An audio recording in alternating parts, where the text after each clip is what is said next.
All right, everyone. So I haven't done a video in a while on this channel, and it's not because I haven't wanted to. It's just as I'm reading the Bible, there's so much that I'm taking in that I have to think about it. I have to dwell on it and pray on it. And I don't always have time to make the videos, even though I'm really focusing on reading the Bible in 1 year. And today's Good Friday, all right? I did a little research on this topic, but I'm not really sure where we're going with this. It's just kind of me talking here. I just finished, it's Good Friday. I know this video is coming out the day before Easter, the day after Good Friday. Just finished watching The Passion of the Christ. I try to do that every year. I know this is a movie that I think most people, you come down on two sides of it. You either hate it or you love it. For me, I like the movie because it's a way of, there's no entertainment to it, let's be real. All right? That is not a movie you sit there and eat popcorn in. It makes you very uncomfortable. I've seen it countless times, and every time I'm so uncomfortable watching it, thinking, trying to be there in that moment. I turn off my phone. I make sure that I'm focused on the movie, the message, and everything. And it's a hard movie to watch, y'all. Let's be real. It's very hard. I think what's truly hard for me, speaking for myself, is as much as they show of what Jesus went through prior to the crucifixion and through the crucifixion, I guarantee it was nothing like what he really went through. You know what I mean? So just really thinking of that. And then the movie is so good in the sense that you're seeing things from other people's perspective, right? Like the battle, the internal battle for Pontius Pilate. How he knows he doesn't want to crucify Jesus. He did nothing to deserve that. But he had to bend to the will of the people or there'd be an uprising. So then he turned Jesus over to Herod, and King Herod found no fault in him. So then he had to wash his hands of it. And hey, it's on y'all for wanting it. The Pharisees and everything, or the Sadducees, the high priests and all that. It's great at showing all that, right? Showing the flashbacks of Mary when Jesus was a kid. The strife in the apostles. Peter denying Christ 3 times before the rooster crows. The internal battle that I'm sure Judas had after he did what he did, right? Like, and then it shows Satan in multiple times throughout the movie being there, being in the midst and everything, in the midst of it all. And the movie's just really good on that, on all of that. Like Gibson just knocked that movie out of the park. Caviezel was so good in this movie, playing a part that had to be just beyond difficult to play. But I think it's a good movie to watch as a way of remembering, maybe not remembering, because what are we remembering, right? Of visualizing that time, the Easter story, right? And in that, I wanted to do a little research on the movie because there was a lot of things that happened on the set of that movie that is just wild, right? Like crazy stuff. But if you're a believer in Christ, it's really not that crazy, right? I know for me, there are times when I'm out here in the garden that I feel his presence with me out here. I know that when it's quiet, I can hear him talking to me. right? So why wouldn't there be a presence from the Holy Spirit on that set? And I'm sure there were some bad spirits on that set, right? So I wanted to do a little talk about the movie itself, and then we're going to go into something that I thought about earlier today that I don't think a lot of people put any. Let me put it this way: I have not heard this really talked about ever in all the time that I've gone to church. It was just something that kind of popped into my head. So I wanted to kind of talk first off about just the stuff that happened on the set of The Passion. Did a lot of research, came up with a bunch of notes here. So I'm just going to read some stuff to y'all. If I could put up scenes from the movie, I would, but I can't on YouTube. So I'm just going to read some stuff to y'all here. The Passion was marked by intense physical hardships, and according to the cast and crew, miraculous occurrences did happen on the set. Jim Caviezel, the one who played Jesus, he was struck by lightning. Don't know if y'all knew that. That's just wow. He was accidentally whipped. So during the scourging scene, he actually got hit I think it was 2 times by accident. I'll get to that here in a second. Dislocated his shoulder. He suffered hypothermia and pneumonia because they filmed in Italy in the winter, and he was out on that cross in a loincloth for a lot of time. So he got super sick. The film also saw several, including crew members, report conversions to Christianity on the set.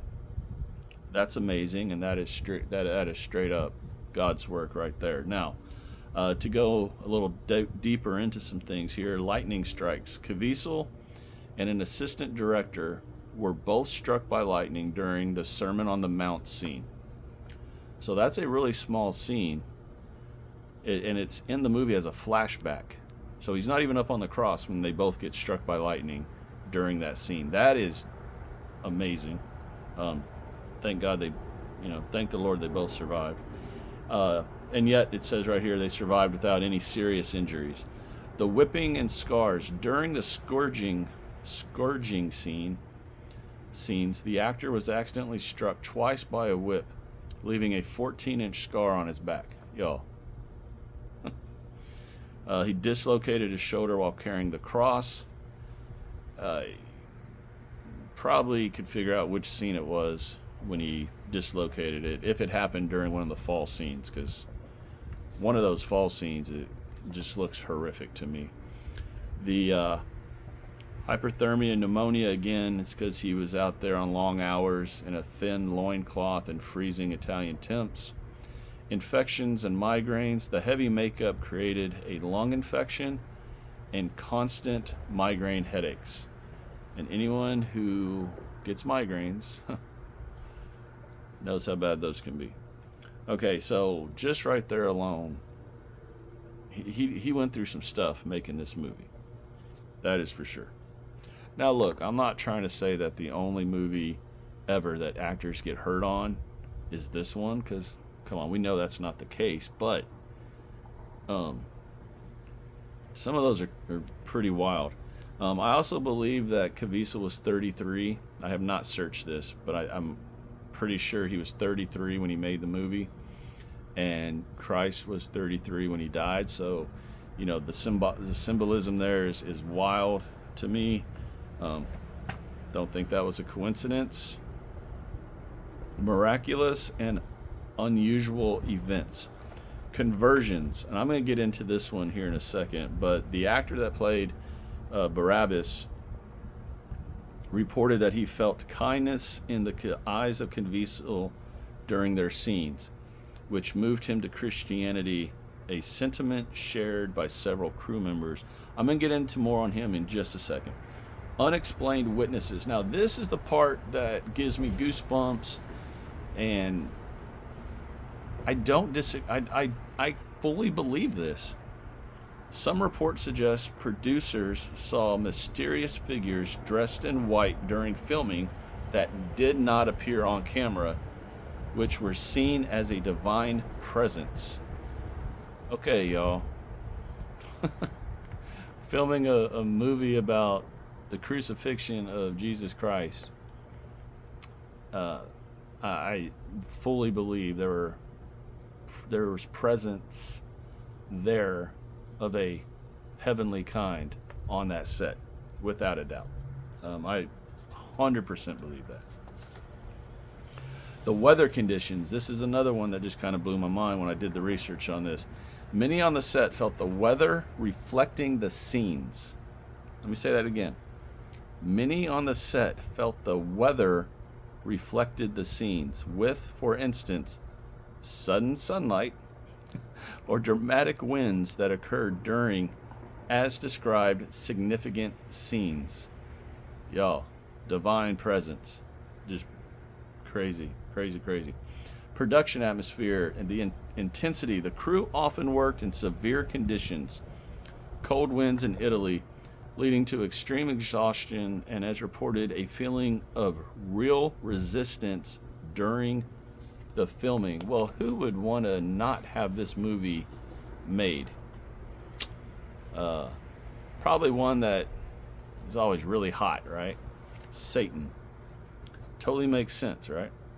Deep faith. Due to the intense atmosphere, daily prayer became common on the set. Mel Gibson, who directed and financed the film, often described the set as having a very intense and often, quote-unquote, supernatural atmosphere given the subject matter. Totally makes sense to me. Totally makes sense. Okay, so let's talk about that actor real quick. I'm going to put his name up here because there's no way I'm pronouncing that. Pietro, and then whatever that last name is, who played Barabbas in the film. He was an atheist prior to filming this movie. Again, an atheist, did not believe in Jesus or anything, right? He mentions when he looked into the eyes had no hatred or resentment, only mercy and love. That is when he looked in the scene when he's starting to go down the stairs and he looks back at Caviezel and Caviezel is just staring at him with no hatred in his eyes, right? Okay, let me go a little further into this. It is said that, or the crew says, what is it, the production? The production crew said that they filmed that whole sequence, took about around 50 to 54 times to get the perfect shot. According to the accounts, director Mel Gibson instructed Pietro, the actor who played Barabbas, not to look at Jim Caviezel until the final moment on the stairs to ensure a genuine reaction. Now, what actually happened? The actor, who was an atheist at the time, like I just said, has stated that when he finally did look into Caviezel's eyes, he did not see an actor, but rather experienced a spiritual encounter that changed his life. So let me set the scene real quick. It's the scene where Pilate is giving the Jewish authorities a chance to take Jesus back, and instead he offers up this murderer, Barabbas. They want him to be freed and Jesus to be crucified. So when Barabbas is being released, he kept looking at Pilate, he kept looking at the guards, and as he started to walk down the stairs, it's the time that he turns and looks at Christ, at Jim Caviezel. Let's keep it in reality here. And he says he had a spiritual encounter that changed his life. Now, I did a little deeper dive into this. He feels, or at least the way I'm understanding the interview, is that when he looked back, he did not see Jim Caviezel standing there. He saw somebody else. That's powerful, y'all. That is just insanely powerful. that there was a presence on the set that in just a scene, not even witnessing, not sitting down and talking Bible or anything, he looked back, and the look in the actor's eyes was of a spiritual nature and changed him from an atheist to a Christian right then. And it's on film. We can see his conversion. His reaction in that scene is a real reaction. That is mind-blowing to me in such an amazing way. So, that is everything as far as the movie is concerned, but that I wanted to kind of talk about. And why did I want to talk about this? Because I've been thinking about this for quite a while. I've prayed over this video right here because I wasn't sure how I was going to address all this. And what am I really trying to say about this movie is to watch it and to put yourself there. Turn off all your distractions. Really force yourself to watch through the really bad scenes, the scourging scenes. Very hard for me. I squirm every time. It's so hard. The actors that play the Romans that are just beating the snot out of Jesus the whole time irritate me so much, but they did a great job portraying what I'm sure was the way it was, but probably worse, right? Now, I did want to talk about something. As I was thinking about this video and about the topic and everything, Jesus is always performing miracles, right? And we can go down this rabbit hole of how in the world could the apostles not understand and not believe that he was the Son of Christ, Son of God. How are they always doubting? That blows my mind, right? I know they're human, I get all that, but you're seeing it happen. It's just crazy, right? But in that same sense, there's a miracle that I don't really think a lot of attention is given, and that's the fact that Jesus didn't die getting scourged. He didn't die on the carrying the cross to Golgotha. I always mess up that word. To the hill. And let's just take the movie out of it. Like, if you watch that scene and all of the torture that they put him through, you got to remember he's still a human, right? Now, I know he's got a divine essence about him because he's, the Son of God, but he's still human. I think, and I've been thinking about this, and I'm really curious what anyone who watches this is going to think, and I would love comments. I think everything from the point of him getting arrested to the point of him dying, and then obviously after he died, and the earthquake and the temple splitting in half and the veil being ripped from top to bottom, and just everything that happened. I mean, he's on the cross for 6 hours in the middle of the day, and it was the sun was covered. Like, think about that, right?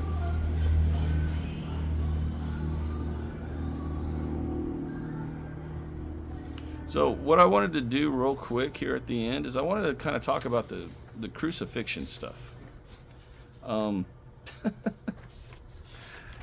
Because y'all, the Romans had the crucifixion down to a science. They knew what they were doing.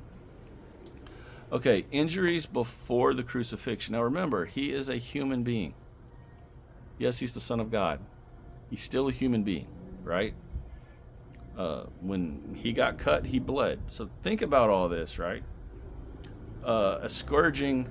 The Romans used lead balls with sheep bones in the whips. So in the movie, they show hooks made out of metal. Historians say it would be sheep bones that were attached into the whip. Once they hit, obviously, it's going to rip the skin deep. It's going to expose muscles and veins, resulting in immense blood loss. Okay, the crowning of the thorns, the crown of thorns. Those were probably 2 to 3 inch thorns, so not little rose thorns like what I probably always imagined growing up in school or in church.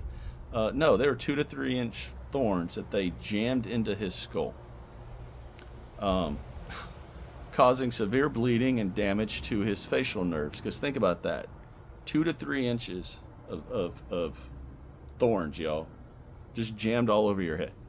You're pouring blood, right? And this is after the scourging, where they shredded him. And I'm sure as bad as the movie is, or as bad as the movie is, imagine how real life that really would have been. Probably way worse than what they showed in the movie. Think about all the blood that he lost. The thorns on his head, pouring blood, messing everything up. The physical abuse, severe beating, face battering. You know, they would have ripped his beard, so he'd had chunks of face missing, all the spitting on, all that. Like, he got jacked up. Like, they jacked him up. They would have just... And again, he's a human. Then he has to carry the wooden cross with his body all torn up and all that. And the cross probably weighed somewhere around 100 to 150 pounds, somewhere in that range, more than likely. So imagine that on your back that has been just shredded by the whips and everything. And again, remember, he's a human being. How did he not die? From blood loss alone. Like, think about it. Now, let's go a little bit further. Well, we'll get to all that here in a second. Hold on. So let's go a little bit further. Okay, so all of that has happened to him, right? Now he has to carry the cross, which I just said was, over 100 pounds, 600 to 700 yards, just under a half mile from down the Via Dolorosa, which is the way of suffering, which would have been from Pontius Pilate's palace to Golgotha, outside the walls of Jerusalem. Again, just under half a mile, 600 to 700 yards. Y'all, that's 6 to 7 football fields, and not just a straight. It would have been winding and hills and all that. After all the injuries that he just had done to him, then they throw that cross on him and say walk. And while he's trying to do that, he's getting beat the whole time by not only the Romans but also his people are. How did he make it? How? Right? Just blows my mind. The path, the journey through Jerusalem streets, likely uphill, following a route that is now commemorated by the stations of the cross. So if you go into Israel, you can actually walk the path that historians say is the path that he would have taken. That is something I would love to do someday, before I die. It would be just, I don't know, I'd be overcome with emotion, but I would like to do it. Now, let's talk about some of the physical stuff real quick on why he might have been able to do this and it not be a miracle. I still think it's a miracle. I think he was performing a miracle that entire time.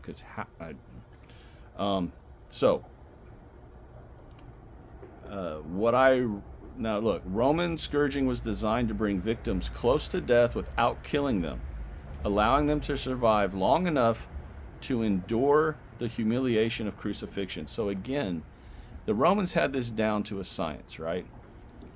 They knew what they were doing, and I get all that. But if the movie is accurate in what they did, they went overboard on him. Because if you look at the two other ones that were crucified with him, at least in the movie, they weren't all, they weren't all tore up. Now, whether they were or not, we don't know. I don't know. There was nothing I could find on that. But I think they went overboard on Jesus.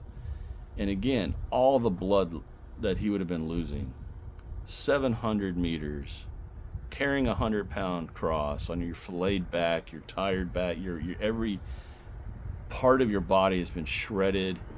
I don't know how he did it, but just a few things here. He was a carpenter.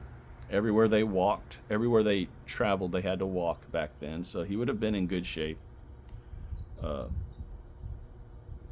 sure carpentry back then was not, running stuff through a saw. They'd have to do everything with their hands. So he was probably an incredibly very strong, fit individual.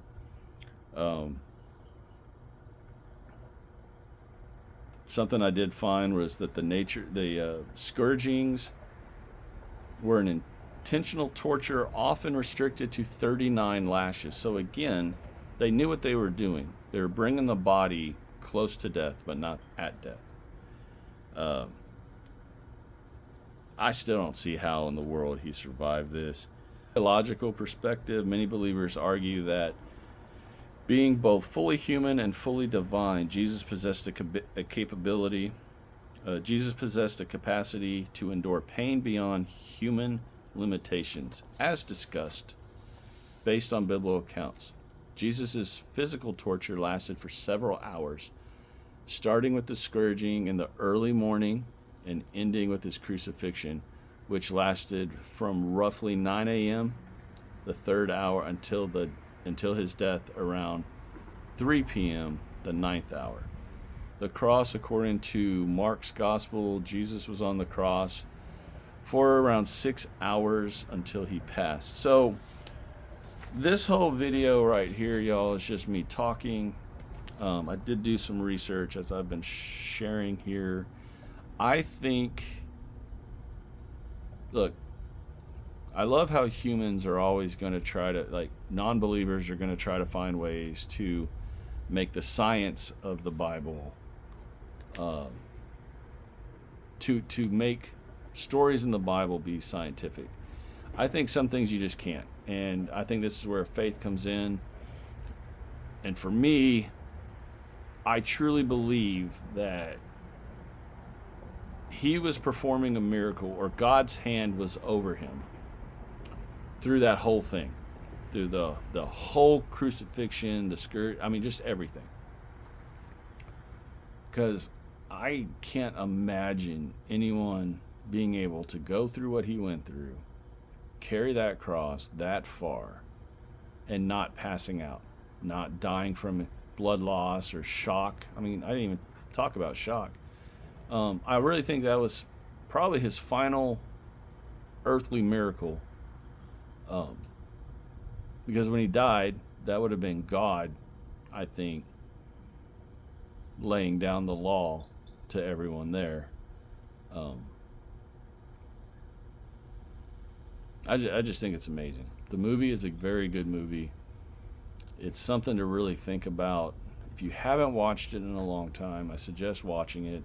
I'm still kind of tripping about it because I literally finished watching the movie about 8 minutes before I came out here and started filming this. So it's still running through my head. When this video airs, tomorrow is going to be Easter. That's when he rises and does all of that. And it's just amazing. I just wanted to share this with everyone. Just my thoughts. Again, that's the whole reason I've created this channel, is so when I'm reading the Bible, we can have these talks, and I can just sit here and kind of talk about what I'm thinking, what I'm going through. Again, I'm not a scholar on this. I don't have degrees or anything, but I am reading the Bible. I am doing deep thoughts about what I'm reading, what I'm interpreting. I'm doing research on things so I could further understand and get better clarity on things. And this movie is just one of those movies that every year when I watch it, it just affects me greatly. And I thought it'd be fun to just sit here, kind of talk about just some of the amazing, I'll call them miracles, that happened on the set, the conversions, which are amazing also and just completely divine, and then what I really think was Jesus' final earthly miracle, and that was just basically not dying prior to being on the cross, right? Like, so on that note, everyone, tomorrow is Easter. He has risen. I hope everyone is spending it with your friends and family and friends. You're going to church or watching it on TV, watching a service on TV, and just really remembering, even if you have kids, I know we're going to celebrate the Easter Bunny and all that, but remember the true meaning of Easter. It's not the Easter Bunny. It's the fact that Jesus rose from the dead after dying for all of our sins. And greatest sacrifice in the history of the world. And I don't know about y'all, but I definitely don't feel worthy of that sacrifice. But I'm very blessed and humbled and thankful for that sacrifice, because we're all sinners, right? I know I'm a sinner. We're all sinners, and we all need that. We all needed that love of his to sacrifice himself for all of us. So on that note, I wish y'all the happiest Easter. Hope you really think about watching the movie, and if you do, kind of really make sure that you put yourself there. Turn off all the distractions and just squirm in the seat. Squirm, because it's uncomfortable. But I think it needs to be uncomfortable. The Bible should not just be all, happiness. We need to be uncomfortable to really grasp the message and what he did for us by dying on that cross for all of our sins. So on that, y'all take care. God bless, and I'll talk to you again soon.